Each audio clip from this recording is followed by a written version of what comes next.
Ayan.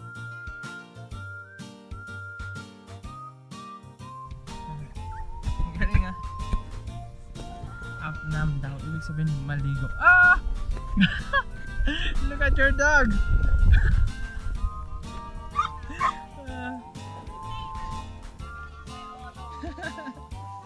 Okay, tingnan niya siyan.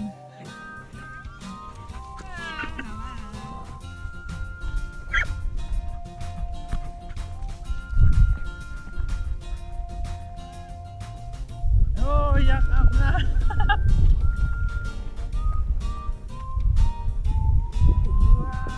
Look at the dog. Tingnan nyo guys yung aso. Gusto maligo. Gusto sana maligo kaso. And welcome sa jungle! Welcome guys sa jungle sa Laos.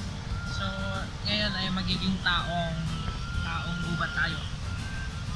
Alright, so guys, tara, papakita ko sa inyo gano'ng kaganda nature dito sa Laos. Okay, there.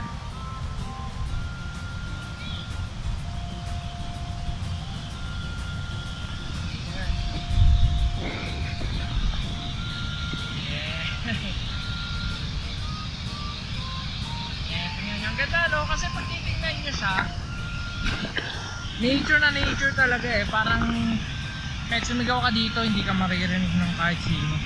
Umuwi ako dati ng Pilipinas from Laos. Nagpapas lang ako going to Bon, then going to Bangkok. Pero ngayon, nag-try ako ng train nila, which is, tingnan nyo, na-enjoy ko lang. Parang super modern. Ito yung kanilang CR. Pati CR bibigyan natin. Well, talagang wala, nakakatuwa kasi. Medyo mahal siya, pero sulit na rin eh. Kasi tingnan nyo, pakita ko yung kwarto. Ito guys, oh.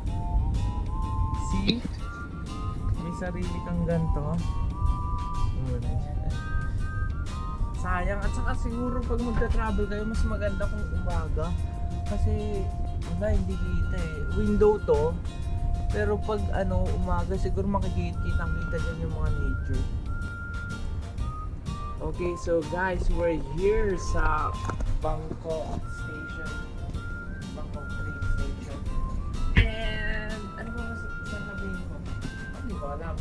Pero yan lang, I have a good experience dito sa train na to. Pero ang pinaka the best siguro na natutunan ko, maganda magbiyahe umaga pag train na. Kasi pag gabi, hindi mo makikita dito dito. Nakakarating ko lang dito, saka nagkaroon ng liwanag.